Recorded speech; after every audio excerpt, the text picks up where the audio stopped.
So we're so glad you're here. Good morning, everybody. My name is Dan, and it's my privilege to serve as pastor here. And also, I get the privilege of delivering our main message every week. It's going to come from the Bible. Today, it's going to come from Luke chapter 24. Luke chapter 24. And you're going to discover that it is right after Jesus was crucified. Last weekend, of course, we talked about how Jesus was on the cross, and then this weekend, we're talking about Jesus' resurrection. And the main idea today is really the main idea of the main story of the main storyline, meta-narrative that runs through all of Scripture, and it is this. His body was missing, and the angels told them Jesus is alive. So we see an explanation there of what happened at the resurrection. And by the way, if you're here in American culture and you're trying to figure out what St. Patrick's Day means, when you think about our holidays in America, when you think about what does our holidays mean, it would be so easy to grasp what St. Patrick's Day means, right? Like St. Patrick's Day obviously means drinking green beer and parading around on a Saturday, right? Obviously. But what do we know? We know that St. Patrick's Day is a Christian, St. Patrick is a Christian missionary and also a bishop in the country of Ireland. Strangely, has very little to do with what we do as a culture here in our country. And of course, if you're trying to figure out what Christmas means in our culture, you would very easily discern that Christmas is really a story, a life-changing story about Santa and his reindeer, and about receiving gifts and putting flammables above the fireplace, right? Obviously. But what do we know? We know that Christmas primarily finds its origin in St. Nicholas. St. Nicholas received an inheritance and spent his inheritance on children who were suffering and needy and also were profoundly affected with poverty and sickness and suffering. So he gave what he had to them, and he was persecuted for doing it. A Christian missionary, St. Nicholas. So if you were to try to discern what Easter meant, you might end up at Target, like I did yesterday. And if you were trying to figure out what Easter meant and you were to learn about it at Target, you would have discovered it's about candy and Easter bunnies that lay eggs. And I want you to know that Reese's is now in the Easter candy game. Did you see this? They have eggs with Reese's Pieces, but they don't stand a chance. Good luck, Reese's, but it's not worth trying because forever and always we have the king of holiday or Easter candy, which of course is the Cadbury cream egg, right? Anybody choke one of those down yet this week? No? Yeah, a couple of them? I remember making my way through several every Easter season. Now I'm just going to look at them and kind of worship them a little bit. But also, right next to the Cadbury cream eggs was this very, very, I think, disorienting and disturbing piece of candy. How many of you have choke on the Peeps? For some reason, I don't know why, but these just give me this horrible gag reaction. It probably has to do with when I was a youth pastor, we used to play this game called Chubby Bunny, and you shove as many in your mouth as you can, and you try to say the word Happy Easter with a mouthful of, and ever since then I've had this very visceral reaction to these marshmallows. Ew, right? Anybody like them? Who likes the Peeps? That's okay. That's all right. Lots of people like the Peeps. Wow. First service was there was just a few people, and we had them escorted out of here, by the way. So I'm so happy to see. Wow, there was a lot of you. We're not escorting anybody out of here. If you like those Peeps, that's just fine. So obviously we know Easter's not about a bunny who lays eggs, but where do we go to find the central meaning of Easter? By the way, keep in mind that Easter is not necessarily a Christian holiday word. The word that we would use in the Christian faith is Resurrection Day. Even the word Easter is kind of like, what? What does that mean? Well, Resurrection Day is explained in the Scriptures, and believe it or not, somebody has to explain Resurrection Day to Jesus on the road to Emmaus. He is crucified, resurrected, and he reappears to a couple of disciples who are distraught. And they were talking and talking and talking about what had happened. And when Jesus appears to them, they don't recognize him. And he catches up to them and he says, "What are you talking about?" And they said, we're talking about all the things that happened. And he said, well, what happened? And they said, what happened? You must be the only person on the planet who doesn't know what happened these past 3 days. And Jesus says, tell me more. Tell me more. So in Luke 24, Luke documents what did they say to Jesus, and they explained to Jesus his own resurrection and what Easter Sunday means in their own words, and Jesus plays along. Of course he does. But we're going to see here that this documentation that we discover is documented by Luke. And Luke is a doctor. Luke is a very, very devoted historian. And Luke is a disciple of Jesus, and he explains this story as he documents it. And do you know why Luke wrote his gospel? Here's why. He wrote the gospel for a specific reason, and here's what he says. He says, Theophilus, I'm writing this so that you can be certain. I'm documenting this so that you can be sure it's not a myth, it's not hearsay. What you're going to read in my gospel, the Gospel of Luke, I have written so clearly, and I have affirmed it and confirmed it with everybody who was there, and I have interviewed so many people, and here's why. So that you can be certain when you hear about Jesus, it resonates with you. It's true. I can rely on it. It's certifiable. I can take confidence in it. I can rest in it that what I'm reading is the truth, and that's how Luke describes what he documented.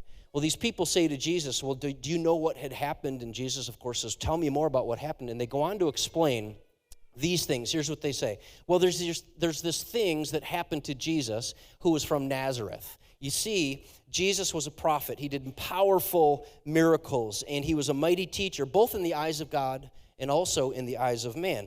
But our leading priests, our religious leaders, they handed him over to be condemned to death, and they crucified him. But we had hoped he would be the Messiah, and he would bring us back to, he would rescue us and put us back in power politically. We thought this was the guy that's going to bring us back to power, to rule and reign over the Romans and finally get back some of our prosperity and fame that God had given us long, long ago. And then they said this all happened 3 days ago. And what they go on to explain is this. Something dramatic happened to us.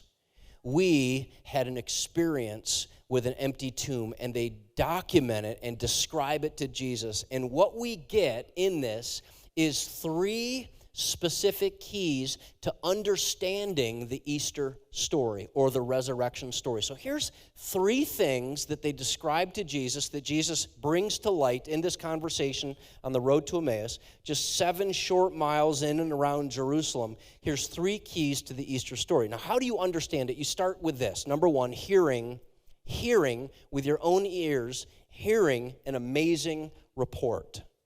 It starts with an amazing report, and here's how it goes. Verse 23, they said his body was missing. They said, when we got to the tomb, we have this amazing report, and we started to tell people about it. We went to the tomb this morning, and his body was missing. Then, in this amazing report, they said, then we saw angels, and angels see us, and angels are talking to us, and they tell us, well, of course, that the tomb is empty. His body is missing because he's not dead. He's alive. And we see the amazing report that is the heart and soul of the Christian faith. His body was missing, and the angels told them Jesus is alive. How many of you would have felt like, you know what, you had me at angels are talking to me? That's where you had me at.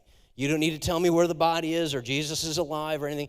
When I started to have interaction with an angel, that would have been amazing enough. But the angel tells them even more than that, which is Jesus isn't dead like you saw him die. He's in fact alive. So the main message of the Christian faith is literally an amazing report. Here at Gospel Church, we call it good news.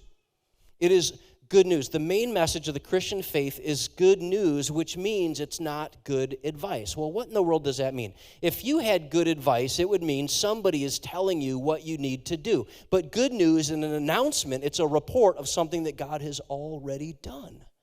It's not something that you go and do to help yourself live more uprightly or enhance your life or otherwise improve your life or upgrade your life. The main essence, the main message, the central message of the Christian faith is so obvious and so clear. It's an announcement, not about what you must do, but what about God has already done. He raised Jesus from the grave. And in that, you see what it is that makes this report so amazing. That the good news means there's forgiveness for your failure. The good news is an announcement that death doesn't win in the end. It's an announcement that Jesus, our hero, isn't dead, he's alive. And it's an announcement that all who believe and trust in Jesus, they don't have to die either. They die temporarily before ultimately he receives into his hands our spirits for those who believe. So how does Paul? Paul actually describes this amazing report in his letter to the church at Corinth. And here's what Paul says. Paul says that I passed on to you that which was most important, or some translations say first importance. And what had also been passed on to me, Christ died for our sins, just as the scripture said. He was buried, and he was raised from the dead on the third day, just as the scriptures said. So Jesus is so much more, according to Paul, so much more than a wise teacher. He's just not another religious guru that you seek, and he helps you live your life and make friends with God and otherwise find out ways to be prosperous and live a healthy life with all kinds of morals that you can pass on to your kids. He's literally the victorious conqueror over death who raised from the grave, who's going to return again and rule and reign over all things. You know what that is? That's amazing. It's an amazing report. I mean, I've been amazed watching the incredible storylines of the Avengers. Anybody else? The end game is coming up. And I already know the end game is going to be good, but you know what's amazing? The real life story that Jesus is going to return. He's going to bring with him those who have died ahead of us who have faith, and then he's going to receive those of us who are still alive who have faith, and we're going to rule and reign with him over all creation for all time. Wow. Someone should make a movie about that. A series of movies. Amazing report that he is going to, that we have to learn. Now the critics, okay, the critics believe, even in the culture here, the critics believe that Jesus' empty tomb was not an amazing report. What they believe is that empty tomb is just a myth. That it really isn't a report at all. It is just an unbelievable legend. And yet, historians and certainly apologists of the Christian faith, here's what they say. All they had to do was to provide a body, and this big, amazing report would have just been a report. If they would have just provided the enemies, the disciples, the critics, if anybody were able to say, well, I know what they're saying about this empty tomb, but here is a body. This is Jesus' body. Here he is. Do you know what happens? The Christian faith collapses. It's just a myth. It's just another religious story about a religious teacher and leader. The hype is over. The faith is dead. The hope is only a myth. But believers were convinced. And there's a reason why believers were convinced. Believers were convinced because Jesus was appearing to them 2 at a time, 11 at a time, 500 at a time. And then he appears to the Apostle Paul, who's persecuting the church. He's actually persecuting Christians harshly, violently. And Jesus appears to him, knocks him on his rear end. And then he calls him into a whole life of being an apostle. Paul, the greatest critic, now says, I believe Jesus is alive. I am convinced. This report is amazing, but it's not just amazing. This report is true, dramatically true. It has the power in its amazing truth. And Paul says, we are certainly, we're fools if we miss this. Our faith is powerless, and we are doomed to die forever if the resurrection isn't real. And a real report. Now try to grasp this if you can. Try to grasp this report. This report, if you accurately understand it, it's life-changing. It is transformational. It's not boring, church, preachy. If I close my eyes, I'm going to slip off and fall asleep droning on and on. It's amazing enough to capture your attention and transform your life. Pastor Jonathan kind of started us here with a call to worship and was so amped up about the power of the amazing report that I was disappointed that I was the main speaker today. Much like many of you are every Sunday, about halfway through. Because something transformative happens when this report is, when you're able to kind of grasp it and hold on to it and understand it. Rightly understood, it's amazing. Number 2, there's another key. Here's the second key. It's believing, not just hearing the amazing report, but believing the central story. It's one thing to hear something. It's a whole other thing to believe it. And believing it means that you recognize that the Scriptures have predicted it. In fact, Jesus says it this way. You'll see this in the Scripture text here. Then Jesus said, you find it so hard to believe all that the prophets wrote in the Scriptures. Wasn't it clearly predicted that the Messiah would have to suffer all these things before entering his glory? And then Jesus took them through the writings of Moses and all the prophets, and he explained that the Scriptures are about him. Jesus, imagine this. He went through all the prophets and all the literature and all the different ways in which the Hebrews had access to the Old Testament Scriptures, the law and everything, and he said, you see all that? That's all about me. That actually, when you read that, don't make the mistake of missing that it was clearly predicted in the Old Testament that I was going to come and that I was going to be crucified and ultimately I was going to raise from the grave. And he's referring to several prophecies. Let me give you 3 of them. It was prophesied that he would be born in the line of David. Was he born in the line of David? He absolutely was. No one disputes that. It was also prophesied he would be born in Bethlehem. He was born in Bethlehem. It was also prophesied vividly that Jesus would die before the city and before Jerusalem were destroyed, before the temple in Jerusalem were destroyed. There is no way that someone like Jesus or any human being can control what lineage he was born in, the place of his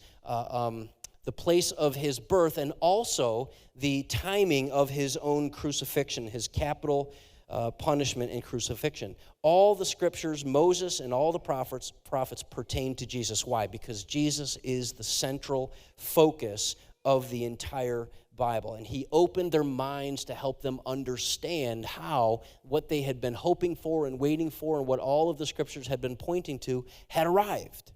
And it was him.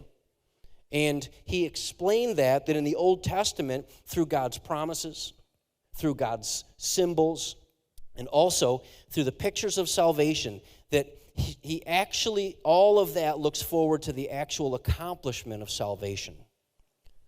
And that took place once for all in the life, death, and resurrection of Jesus.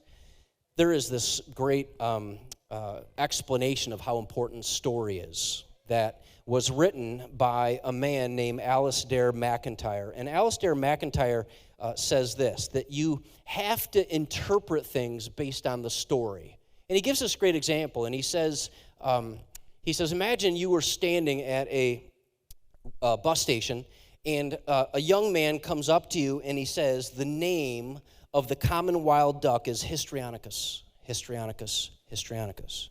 Now, how many of you would at first think, I probably didn't get this right. There's no way he's talking to me. And also, there's no way a duck is named Histrionicus, Histrionicus, Histrionicus. That'd be one of a few things I'd be thinking. But imagine that.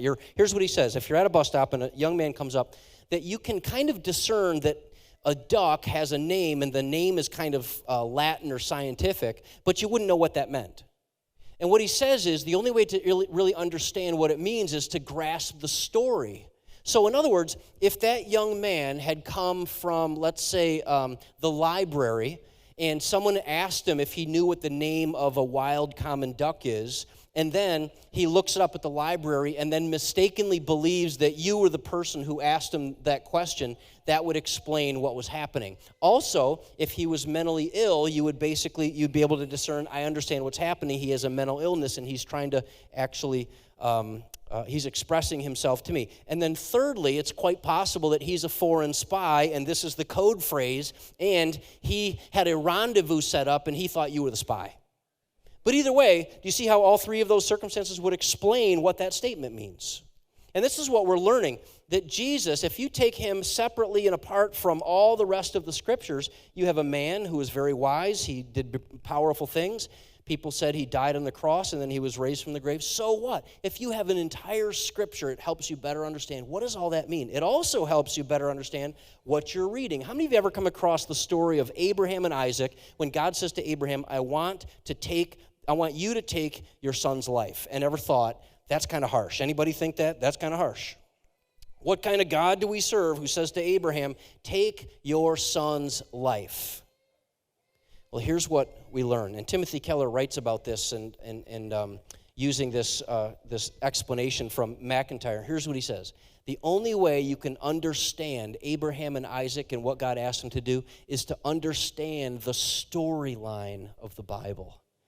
In other words, God says to Abraham, I'm going to want you to take your son's life. And Abraham obediently packs up his son and he leaves. His son carries the wood up the hill.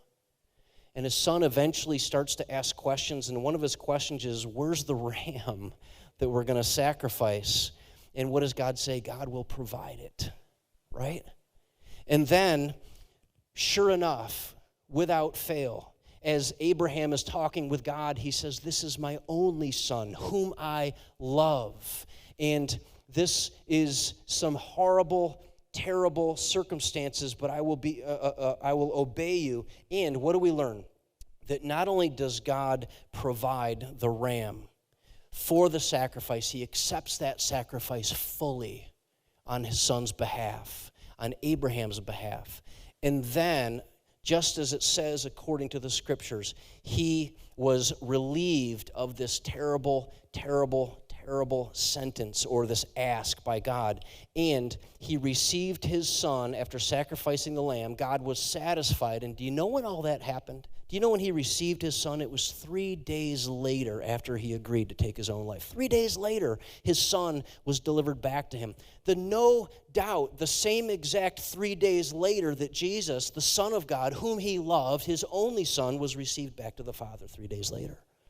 That's how you understand the Old Testament stories of how is this happening. And if you don't understand the stories in the Old Testament, how they point to Jesus, then you think David and Goliath is about facing the things that concern you the most and trying to knock them down, rather than seeing it as something far more, that God in his single life and effort slays the giant that none of us can slay, the giant of death and sin and the grave, and he does so without one single amount of effort from those who are looking on and those who are in Israel.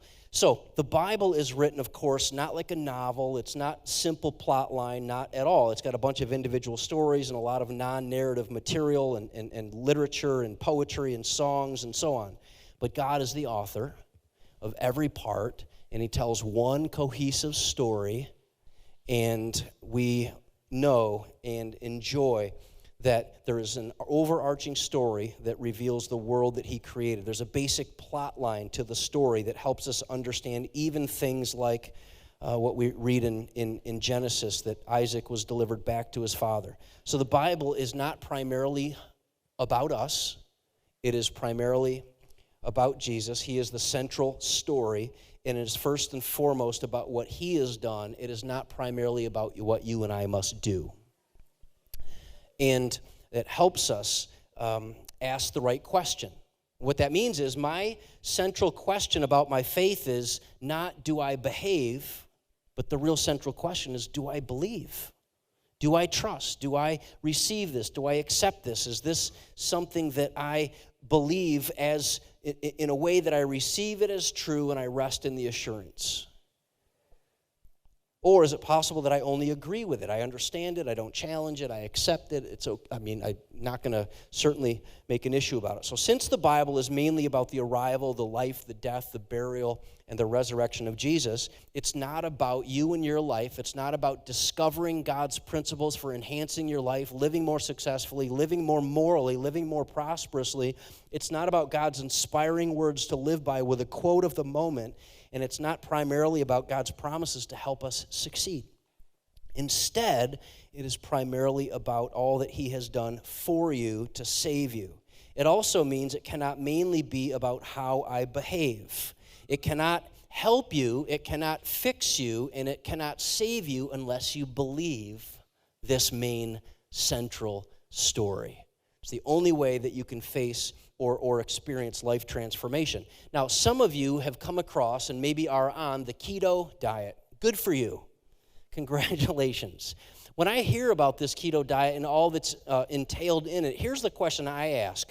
Who is it that is so strong and has so much self-discipline, has so much willpower that they can resist sugar and bread? Who is it? Who are these people? And I discover something that's true for anything that requires self-discipline. Everybody who is on the keto diet resisting donuts, sugar, and bread, these are people who believe that it works to stick to the diet. And they believe that it's successful, and the people who are facing or experiencing success with it have had the results they wanted. And when you believe something, you live something. When you believe something, you stick to something. When you believe something, it has the power to change your life to the point, how many of you would agree, to resist sugar and bread, you need a life-transforming experience. Anybody with me on that? You have to. You need something to change from the inside. You can't just be like, no thank you today for a few minutes. Never mind. You only live once. What I hope that you see is this. When you believe it, it has the power to transform your life. When you receive it and believe it, something changes. It has the power to transform your life. But it doesn't happen by agreeing with it. Key number 3 to understanding the Easter story. So in the Easter story, there's 3 keys. Number 1, hearing the amazing report. Number 2, believing the central theme is true. And then lastly, recognizing Jesus, recognizing the living Jesus. This is where and how it happens. So here's what Jesus says. He says, as they sat down to eat, he's with his 2 disciples here. He took the bread and he blessed it, then he broke it, and then he gave it to them, and suddenly their eyes were opened. See, look at, right at the moment that Jesus breaks bread, I wonder, did they recognize he's the one that fed the 5,000?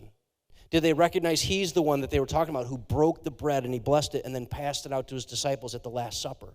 Either way, it was at that moment when that happened, when God opened their eyes and then they recognized, okay, now this whole time we've been talking to Jesus. This is amazing. But he's alive, and just like the angels said he is, and here he is sitting next to me. And by the way, the moment when you recognize somebody is a celebrity, it's pretty exciting. Anybody ever bump into someone at the airport or Destiny or the mall or what have you, and then you realize, okay, that is, locally here we've got the Baldwins, so you can always stumble into the Baldwin family somewhere around town. But tons of celebrities are filming here in town, and certainly some sports athletes are in and around town. But when you meet them, airport, mall, wherever, restaurant, and even if you get your picture taken with them, when you walk away, would you admit to me that you're mostly the same? Your life doesn't change. You haven't had a transformational experience, of course, unless you're meeting Derek Jeter. Then here's what I've noticed, life changes forever if you've met Jeet. Or Tony Romo. Either one is the same. Anyway.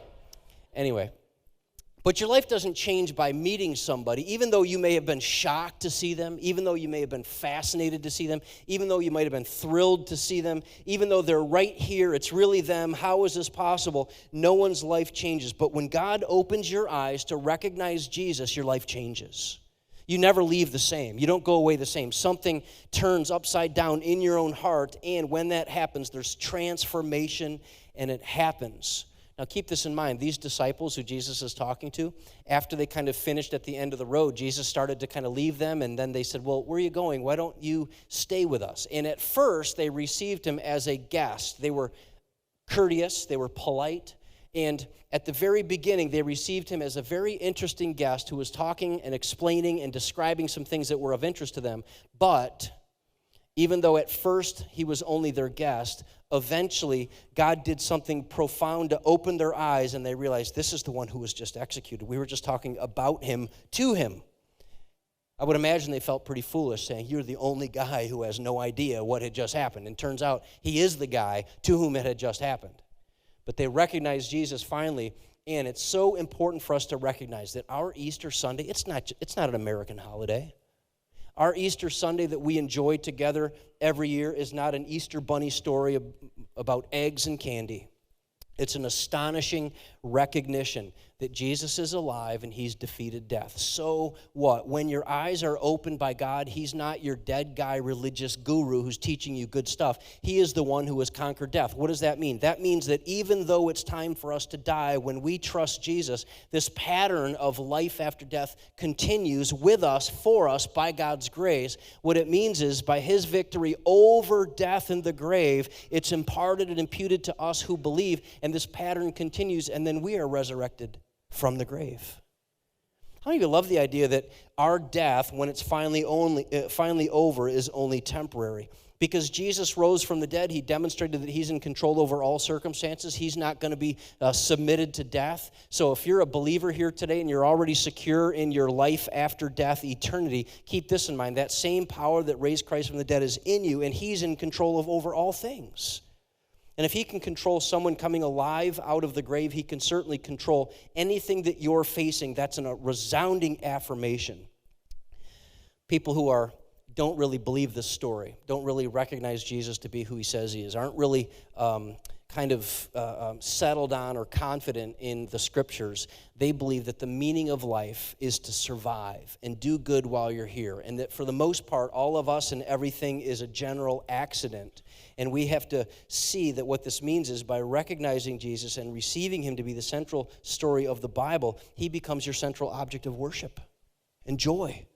It doesn't come from anyone or anywhere else. If I were to tell you, you could go on, listen, we've linked in our church app if you need it, or you could just go home and as soon as you leave here today, not now, but you can click on Amazon, and there's a 5-star product. It's been reviewed by thousands of people, 5 stars. There is no doubt about its validity, and you can go buy a product, and it guarantees that when you die, you're only temporarily dead.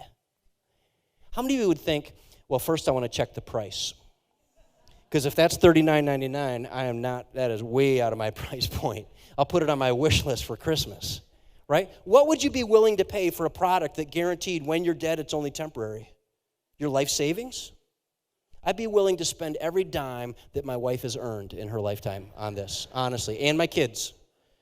I know where their piggy banks are. Or would you be willing to pay more than your life savings? Would you be willing to pay your life? Your life.